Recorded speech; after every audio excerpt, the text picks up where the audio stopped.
آنن فانن بہت کچھ ہو گیا تھا۔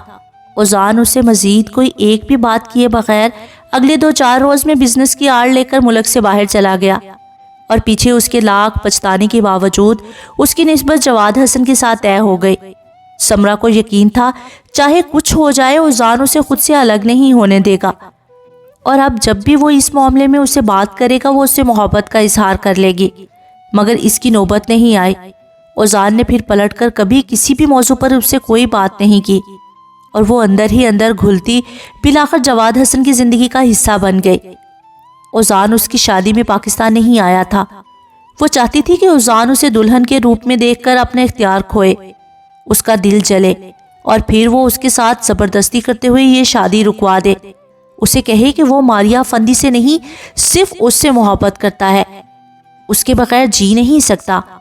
سامنے آ کر نہ صحیح فون پر ہی کہہ دے، وہ اسے پرایا ہوتے ہوئے نہیں دیکھ سکتا، مگر ایسا کچھ نہیں ہوا تھا۔ وہ ایک مرتبہ پھر ہار گئی تھی، ایک مرتبہ پھر اس کی تمام سوچے خیالات بے مراد رہ گئے تھے۔ وہ ہنس رہی تھی، بات پہ بات مسکرا کر اپنا بھرم رکھ رہی تھی، سب کو یقین دلانے کی کوشش کر رہی تھی کہ وہ اپنے فیصلے پر بہت خوش ہے۔ اگر کسی کو اس کی پرواہ نہیں تھی تو اسے بھی کسی کو کھونے کا کوئی ملال نہیں ہے، مگر وہ اندر سے ٹوٹ رہی تھی۔ شادی کی پہلی رات ہی جواد پر یہ بات کھل گئی تھی کہ اس کے حصے میں صرف وجود آیا ہے، روح نہیں۔ یہی وجہ تھی کہ پہلی رات ہی اس کے دل میں سمرہ کے لیے بدگمانی نے اپنی جگہ بنا لی تھی۔ شادی کے فقط 6 ماہ بعد ہی وہ اسے انگلینڈ لے گیا تھا۔ یوں سلگتی روح کو زبردستی مسکراہٹ کا پیرہن اوڑھانے سے اس کی جان چھوٹ گئی۔ اگلے 2-4 سالوں میں ایسا اتفاق ہوا تھا کہ وہ پاکستان آئی تو اوزان ملک سے باہر ہوتا، اور وہ گھر آتا تو سمرہ وہاں سے کوچ کر جاتی۔ دونوں میں شاید ایک دوسرے کا سامنا کرنے کی ہمت نہیں رہی تھی۔ زندگی نے دونوں کو ہی فضول انا کے حصار میں مقید کر کے بہت بری طرح سے بکھیر کے رکھ دیا تھا۔ سمرہ کے لبوں سے اگر کھنکتی ہنسی کی چھنکار چھوٹی تھی تو اوزان کی آنکھوں سے بھی نیند کا سلسلہ ٹوٹ گیا تھا۔ رات کو دیر تک جاگ کر سوچوں کے گرداب میں الجھے رہنا اس نے اپنا معمول بنا لیا تھا۔ کثرت سے سگریٹ نوشی نے اس کی صحت بگاڑ کر رکھ دی تھی۔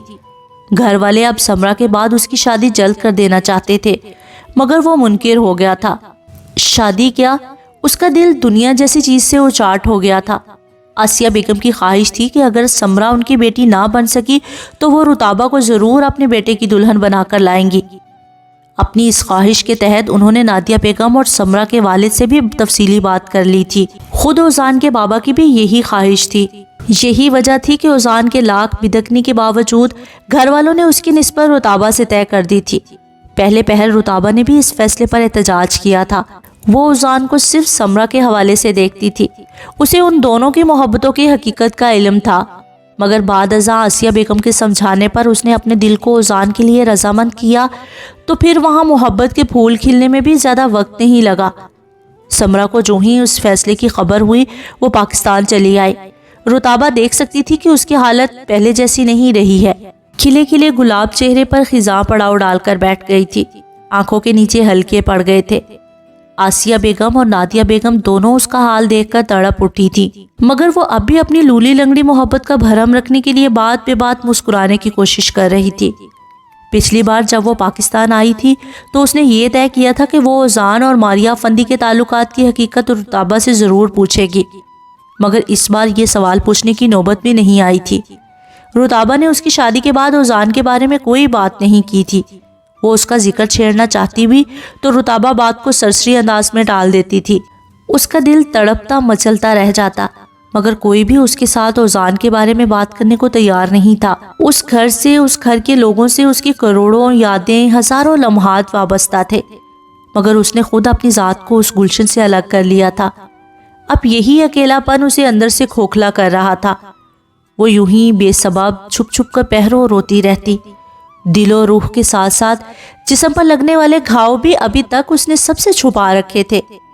وہ اپنی ماں کو بتانا چاہتی تھی کہ جواد حسن نے اسے دھتکار کر دوسری شادی کر لی، اور وہ شب و روز اس کی روح کو رینتے ہوئے اپنی دوسری شادی اور بچوں کے ساتھ زندگی انجوائے کر رہا ہے۔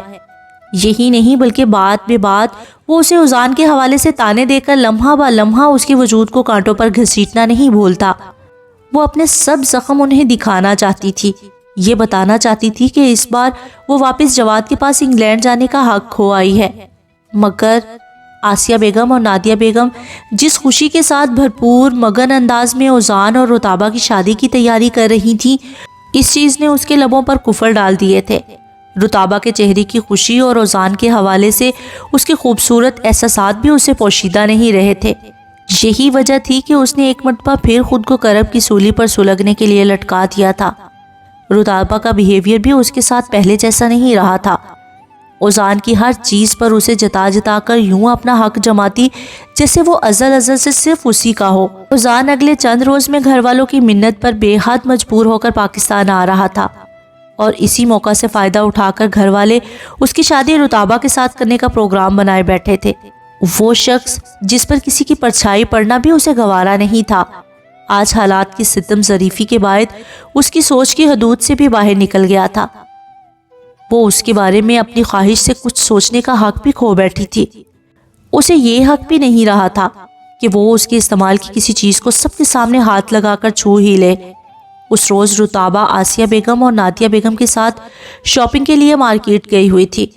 جب وہ دل کے ہاتھوں مجبور ہو کر اپنے شکستہ وجود کو گھسیٹتی ایک مدت کے بعد اوزان کے کمرے میں چلی آئی، جو اس کے جانے کے بعد لاکڈ ہی رہتا تھا۔ دیدہ زیب سیٹنگ کے ساتھ اوزان کے مخصوص پرفیوم کی خوشبو سے مہکتا کمرہ اب بھی ویسا ہی تھا جیسے 8-7 سال قبل ہوا کرتا تھا۔ اوزان اپنا کمرہ صاف ستھرا رکھنے کا عادی تھا، جبکہ وہ اپنی لاپرواہ عادت کے باعث اکثر وہاں گند ڈالتی رہتی تھی۔ کبھی پھلوں کے چھلکے، کبھی چوئنگم کے ریپر، کبھی چلغوزے اور مونگ پھلی کے چھلکے۔ اوزان سے اس مسئلے پر اس کی کئی بار زبردست لڑائی ہوئی تھی۔ بہت دنوں تک اس نے اپنے کمرے میں اس کا داخلہ بھی بند کر دیا تھا۔ بیتے لمحے جیسے یاد آتے تھے اس کی آنکھیں سمندر بن جاتی تھی۔ اس وقت بھی نم آنکھوں کے ساتھ اس کے کمرے کی ایک ایک چیز کا جائزہ لیتی وہ اندر ہی اندر زاروں کی تار ہو رہی تھی۔ اس کے ملبوسات اب بھی ترتیب و نفاست کے ساتھ یوں وارڈروب میں ہینگ کیے گئے تھے کہ گویا وہ ابھی انہیں خود پریس کر کے لٹکا گیا ہو۔ بھرائی آنکھوں کے ساتھ اس کی وارڈروب کے دونوں پٹ کھولے وہ ایک ایک شرٹ پر ہاتھ پھیر کر جانے اپنی کون سی تشنگی کو قرار بخش رہی تھی کہ اچانک اس کی نگاہ کپڑوں کے پاس رکھے اس خوبصورت بریسلٹ پر جا پڑی جو اوزان نے اسے دکھا کر ماریا فندی کی برتھ ڈے کے لیے خریدا تھا۔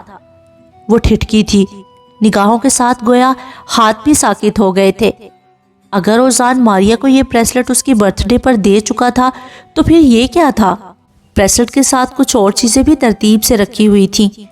سمرا نے ایک ایک چیز کا بغور جائزہ لیا تھا۔ یہ سب چیزیں وہی تھی جو اس نے گاہے بگاہے ماریا فندی کا نام لے کر اسے جلاتے ہوئے خریدی تھی۔ اسے یاد آ رہا تھا اس وقت وہ ان چیزوں پر کسی اور کے حق کا سوچ کر کتنی ہرٹ ہوئی تھی۔ اس لمحے بے ساختہ اس کی آنکھوں سے آنسوؤں کے چند قطرے ٹپک کر اس کے گالوں پر پھسل گئے تھے۔ اوزان، عجیب بے خودی میں اسے دھیمے سے پکارتے ہوئے وہ سسک اٹھی تھی۔ زخم جتنے پرانے ہوں اتنی کسک کا باعث بنتے ہیں۔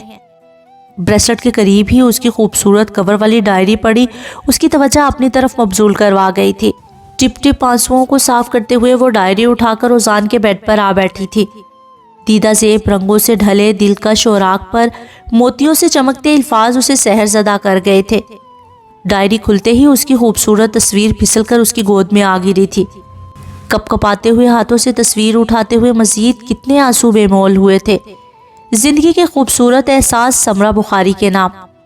پہلے ہی صفحے پر تحریر یہ الفاظ اس کا دل جکڑ گئے تھے۔ وہیں پڑی ہوئی سوکھی ہوئی گلاب کی ادکھلی کلی جانے کون کون سے دبے ہوئے جذبات کو ہوا دے گئی تھی۔ تم بہت بری ہو سمرا، کبھی کبھی میرا دل چاہتا ہے کہ تمہاری اتنی پٹائی کروں کہ دماغ درست ہو جائے۔ جانے اس کی کس حرکت پر خفا ہو کر اس نے یہ لکھا تھا۔ وہ سسک اٹھی تھی۔ اگلے چند صفحات خالی تھے۔ پھر ڈیٹ ڈالے بغیر اس نے بڑی روانی سے لکھا تھا، بے وقوف چڑیل لڑکی، یہ کس سے چکر چلا لیا ہے تم نے؟ میرا بس نہیں چل رہا کہ میں تمہارے اس نامراد عاشق جواد حسن کی ہڈی پسلی ایک کر دوں۔ آج بہت اچھے طریقے سے طبیعت صاف کر دی تھی اس کی۔ امید ہے آئندہ تمہارے بارے میں کوئی بھی خیال دل میں ہرگز نہیں لے کر آئے گا۔ پھر کبھی تم نے ایسی حماقت کی تو تمہاری بھی خیر نہیں ہوگی، کیونکہ سمرا صرف اوزان کی ہے، اسے کوئی اور اپنی مرضی سے سوچ بھی نہیں سکتا، سمجھی تم؟ وہ ایسا ہی تھا، تیز آندھیوں سا مزاج رکھنے والا۔ آج میں بہت خوش ہوں، اور اس خوشی کی واحد وجہ اس راز کا افشا ہونا ہے جو سمرا کی بچی نے اب تک مجھ سے چھپا رکھا تھا۔ آج مجھے معلوم ہو گیا ہے کہ وہ بھی مجھے چاہتی ہے، تبھی تو میرے ساتھ ماریا افندی کو برداشت نہیں کر سکی۔